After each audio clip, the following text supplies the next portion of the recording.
Alright guys, Touchgripper here back again today. Hope you're all enjoying your Thursday. Today I wanted to revisit a story we talked about a couple of days ago. Ricky was spotted in these lobbies scrimming with the Los Angeles Guerrillas instead of Aches. You're like, what's going on here? Is Aches using Ricky's account? Why would you bring in Ricky the coach when you've got Blazt there as a proper substitute for exactly this purpose if you are going to swap out one of the players? As of yesterday, we have some confirmation. We have something from what Saints put on Twitter that Blazt in fact has been scrimming with them.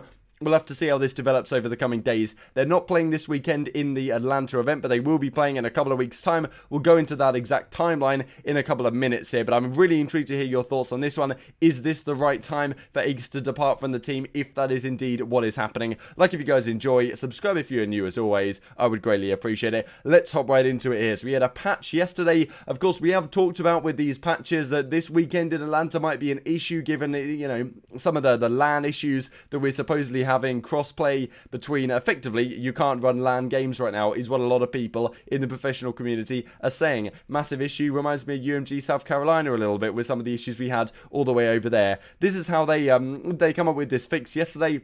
No real mention here of anything like that being fixed. I'm intrigued to see if it has been. Yeah, still some worries in line for this coming weekend. We also have this from Davie McNeill. The playlist settings reflect all kill streaks being restricted, but we need a small patch update to validate. So in the CDL playlist, kill streaks are planning to be restricted just as they are in the professional settings where the professionals decide not to use them. Also, just to follow on from yesterday, we did talk about the schedule that's going on with the events for the rest of the season. And on June the 13th to 14th, it looks like this All-Star weekend will be taking place, as Zav says, post New York ahead of the second London home series. 13th to the 14th of June, All-Star weekend. Of course, no real confirmation exactly what's going on here yet, but definitely stay tuned. So then let's move on to this. Los Angeles Guerrillas hope OpTic Gaming is having a great day. Can't wait to see you on March the 7th at the Shrine Expo Hall. Now, this video that Los Angeles Guerrillas come out with, you may remember a short teaser video they did quite a long time ago now. It was Aches, it was Slasher, sitting at a table opposite from each other,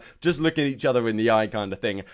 Here they do a similar type of deal. This came out on the 19th of February. So, you know, they've obviously been using Aches in their promos. Aches versus Slasher is kind of a spicy rivalry. Of course, versus OpTic Gaming has always been the Aches thing traditionally. He's been the OpTic killer over time. OpTic doesn't exist in the same way anymore, of course, given this OpTic Gaming Los Angeles team that Slasher is now heading up. But it's going to be incredibly interesting to see, given that they've been using Aches in a load of their promo stuff, is he even going to be playing at this home series? Exactly what is going on here. We talked about a couple of days ago the fact that Former was saying, you know, he only plays against the good teams. To what degree was he just messing around there? To what degree is he actually not going to be playing in this squad? We have no confirmation yet because they're not playing this weekend. They don't necessarily need to give confirmation. It's not like Toronto came out and said, oh, Bance is in our team instead of Metals, but that was in fact the change that they made. This is a joint one, by the way, which is kind of exciting. I think they're planning to do it as a 3-day event, but intriguingly they say March the 7th here, and I'm pretty sure that is just the that's just the Saturday. The 7th and the 8th is the Saturday, I think. The 6th is the Friday. Yeah, so it's just the 7th, the 8th event. Interesting, it's just going to be a one weekend event. I guess it does, you know, a 2-day event. It does make sense. At the start of the season, they had said this one was actually going to be a 3-day event, given, I guess there were more teams, you know, planning to attend this one before they switched it up to a tournament-style format. But regardless, that was an interesting intro here, given that Aches is in this promo material, and this just came out yesterday, right? So it's not like this is old news. Then Blazt tweets this out, you know, I'm back on the grind, baby, that's how we'll say it. So, you know, Greg says, you know, is Aches really gone here? Because Blazt, of course, being the substitute on the Los Angeles Guerrillas, he's the guy that, you know, you would have thought would potentially come into the squad if they were to make a change. And we've seen Seattle do it, right? And Nabel was a guy that you wouldn't expect really this early in the season to be out the door. But he's put on the bench, you know, he's said he's come out until on stream, like, you know, maybe I wasn't putting in the time that I should have been. And it's going to humble me a little bit, and I'm going to, you know, get back to the point that I'm hoping to be and get back into the team.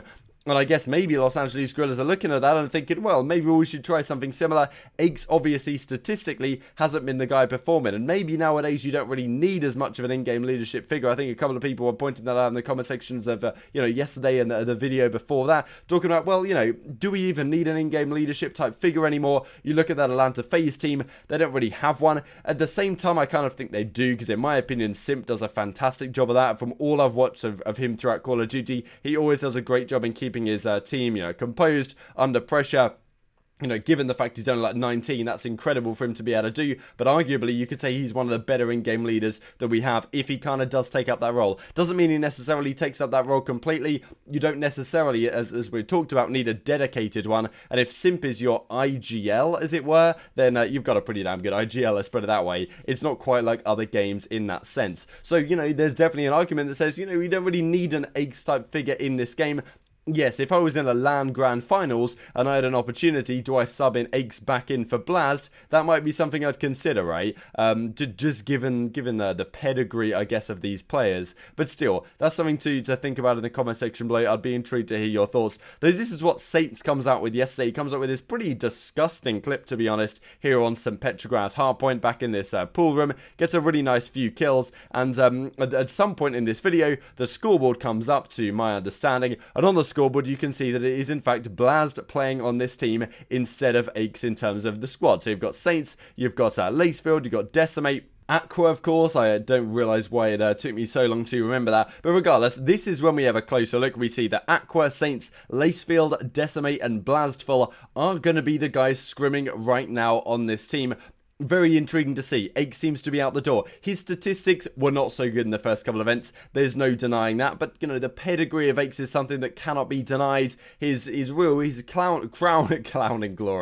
crowning glory was when he won the World Championship back in World War II, when no one really thought that was on the cards. He managed to make it work. And, of course, some of those players he's played around with in the last couple of seasons as well. But this season, maybe on a team that hasn't necessarily been doing so well the first couple of events, maybe they decide it's time for Aegis to go to the bench, given that statistically he wasn't the one performing. And as we talked about, maybe you don't need an in-game leadership type figure like that anymore. You look at FaZe, let's say they have no IGL, and let's say that that's the way they're running. They've got Crowder behind them as a coach type figure who, between maps at least, can come up on stage, calm the guys down, and, you know, set their head straight for the next map. Maybe you don't necessarily need that within a map to the same degree as you used to. And, well, it seems like talent right now, you know, definitely in this game where it plays super fast-paced and it's all about crackedness and all of this kind of stuff, as it has done the last couple of years, I do think that skill plays more of a precedent than this kind of overarching talent, or not really talent, but overarching, you know, pedigree and veteran leadership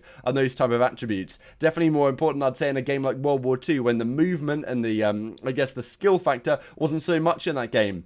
It was more of post up on a head glitch and let's play a more tactical team style game. Modern Warfare to some degree is tactical. There is some randomness, of course, due to the spawns, but the way the game plays, the fast paced nature, the sliding and all of that stuff means that it's kind of like Black Ops 4. It's difficult to get away with if you aren't so good at that, even if you do bring a lot of intangibles, I suppose, to the team. So intriguing to see Edge get benched. You know, if this is the case, is this the last time we ever see Aegis in a professional setting? Who knows, right? Of course, he wants to get back to it, and I'm sure that's definitely his plan. If he is officially benched, we've had no word from the Los Angeles Guerrillas on whether this is indeed the case right now. And as Austin says here, Zaptius also tweeted that someone left their team, so on the academy roster or whatever, could have been Blazt, which is intriguing. I kind of went through Zaptius' tweets. I couldn't really find anything. All I found is this, maybe implying there's something new going on. So it's possible something was deleted here. But, you know, given the tweet that Blazt has been doing, it does seem to me like something is happening. And it would be very interesting, because you'd imagine that, you know, this can't be the way Aegis finishes his Call of Duty career, right? He must get back in there somewhere. But for what reason would they decide to make that change unless they get worse? Until this is probably confirmed, I'm not going to go into huge depth on whether this is the right move and whatever, because it's not officially confirmed yet, but I can't imagine this makes them a championship contender, let's put it that way. I feel like a lot of these teams right now, simply making, you know, one swap in, swap out for a substitute, that's not going to turn the tides and make you beat a Chicago or an Atlanta or anything like that. So I think players and team managers are going to have to approach things from a different direction. This is the next time they're going to be playing then. So Los Angeles, March 7th through the 8th. That is the weekend. The Atlanta one, of course, coming up in just a couple of days' time. Some preview stuff for that coming very, very soon indeed. Before we finish, then, wanted to talk about some challenges teams. So a couple of things here from a CDC update. Feel free to follow this Twitter page. I'll leave all the relevant links down in the description box below, as always. These are the teams as it seems right now. So potentially actually Gunja, Onyx, Teski, and Kolchan. Not sure who we're missing here. I guess we're missing Chino, but at the same time, it depends. It's an interesting one because quite often, I guess, yeah, Chino should be here. I guess he should be on this academy roster. At the same time, it's possible that because Chino has to, and maybe we talked about this at some point, because Chino has to go with the main team and play with them at the event just in case he needs to be subbed in, they not necessarily want to use him on the academy team if they would have to just break up their whole academy roster if he had to be subbed in for any medical reasons or something like that. This is the Gorillas Academy, Blazt, Zaptius, Porlex, Venom, and Standy. So if this is true and Zaptius is talking about, a team potentially being changed, is Blazt the one out that team? Would Aches even, decide to sit in here? I doubt it. They'll get someone else. FaZe Academy is looking like this right now. Surge Academy looking like this. Unsure on the 5th at the current time. Pharaoh, Vivid, Mac Hollow, and Cells. And Tiny, Parasite, Drazza, Dilo, and Perform. So intriguing to see Parasite on this team. T-Tiny, of course. And then this squad, Fellow, Royalty, Nagafen, Exotic, and Dav Paddy. Some big names, of course, in here. Not sure about this lad on the ends. Have to see how that develops going forwards. Just before we finish then, some discussion on Twitter going around today around the best map in Call of Duty history. Octane says only correct answer is bootleg or raid. Be intrigued to hear your thoughts on this if you haven't had too many thoughts on the rest of the video. In my opinion, raid or standoff are like the top two for me. Black Ops 2 did something so damn well. I didn't really play so many of the super older games, so it's tough to say. In my opinion, like Strike, for example, from COD 4 deserves a mention for me, especially for Search and Destroy. Does depend on the game mode though, right? That's why raid is so versatile a pick here, because for Search and Destroy it was fantastic. For Hardpoint it was maybe the best ever. For Capture the Flag it played incredibly well as well when they got rid of the sentry guns and people with riot shields and trophy systems and all of that stuff that used to happen at the back of the map in League play. For me, raid might get the tip off, but honestly, I probably had more fun on standoff on the whole in like public match stuff. I used to find that map to be like more, you could exploit noobs a little bit more on that map. But probably from a competitive sense, raid was slightly better. I guess they just don't make them like they used to. There's some interesting points here. Firing range from Uncharted Fire is definitely a good one. And some Infinite Warfare, not some Infinite Warfare, some Advanced Warfare calls as well. A lot of people really liked Solar. Wasn't a massive fan of that map personally. I kind of preferred Detroit and even Biolab at times. But yeah, even that map had some, even that game had some great maps. Hope you guys enjoyed the video. Like if you did, subscribe if you're new as always. I'd greatly appreciate it. I'll see you next time.